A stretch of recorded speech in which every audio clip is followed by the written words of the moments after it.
এই শোনো না গো, ফেসবুকে গিয়ে আমাদের এমবি ডায়েরি পেজটি লাইক করে বেল বাটনে ক্লিক করে আসো না প্লিজ।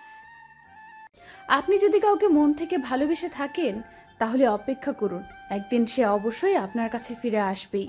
কেউ ছুটে স্বার্থের টানে, কেউ বা আবেগের কারণে।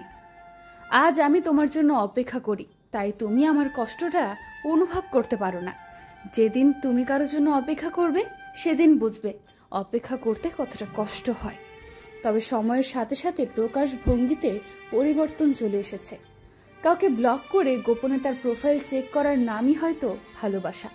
ভালোবাসার শব্দটি পূর্ণতা পায় বিশ্বাস শব্দটির কাছে, যা সবাই অর্জন করতে পারে না। প্রিয় মানুষগুলোকে কখনো চোখের আড়াল করলেও মনের আড়াল করা যায় না।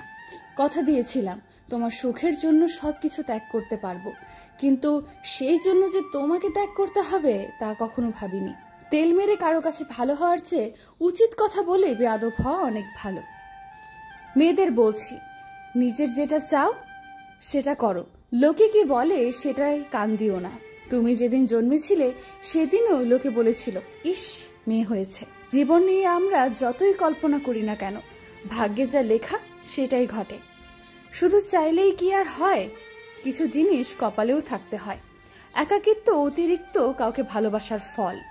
সময়গুলোও বেইমান, তোমাকে ছাড়া একাকে পার হতে চায় না। বাস্তবতা কঠিন হলেও মেনে নিতে হয়। কিছু মানুষ হৃদয়ে থাকবে, জীবনে নয়।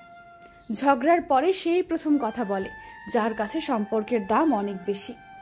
জীবনে চলার পথে নিজের রাস্তা নিজেকে তৈরি করে নিতে হয়, সেখানে কেউ সাহায্য করবে না। বাস্তব জীবনটা বড়ই জটিল।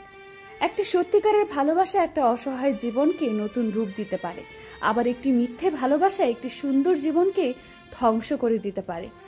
যে ঘুমিয়ে আছে সে কিভাবে জানবে যে কেউ তার জন্য সারা রাত জেগে আছে? আবেগ প্রকাশ করে সিম্প্যাথি পাওয়া যায়, ভালোবাসা না। চোখের জলে কখনো সম্পর্ক বেঁধে রাখা যায় না, বরং সে সম্পর্ক আরো অবহেলায় জর্জরিত হয়ে যায়। অহংকার তারাই করে যারা হঠাৎ করে এমন কিছু পেয়ে যায় যা পাওয়ার যোগ্যতা তাদের ছিল না।